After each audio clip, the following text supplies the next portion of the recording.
It was really windy and felt like rain at any second. There really weren't many trick-or-treaters at all.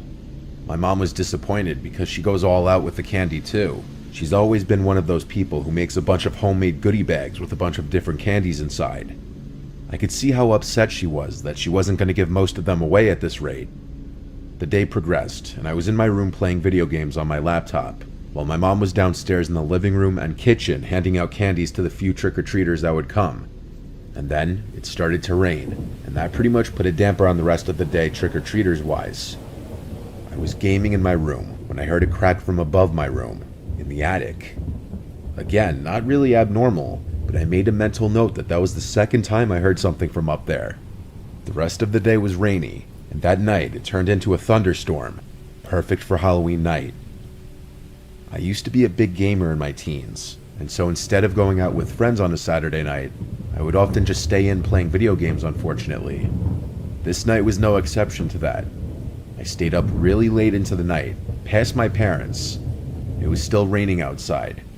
Then I heard something above me again.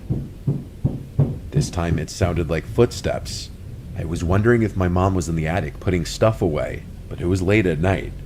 I sat and listened for a while. The sound stopped. I paused my game and went out into the hallway after a couple minutes, and I saw the attic door was open. I now heard noises from downstairs in the kitchen. I heard the sound of things being moved around in the fridge. My heart was racing now. I tiptoed down the hall to my parents' room and quietly opened the door. When I saw both my parents fast asleep in bed, I felt my stomach twist and I felt sick. I quietly closed the door and went up to my dad to shake him awake.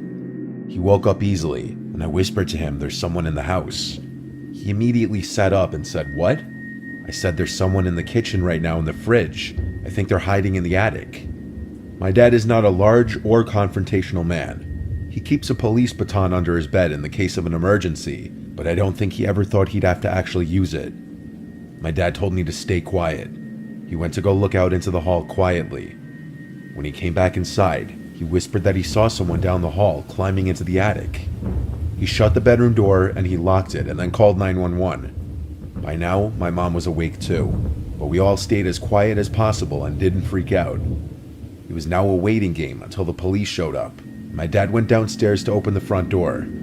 The attic door was now shut. The police had to go inside, and they found some homeless-looking man hiding in the corner behind that wall of containers.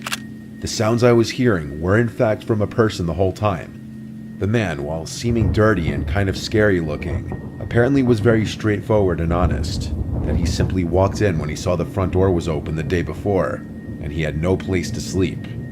He brought one of our blankets up there,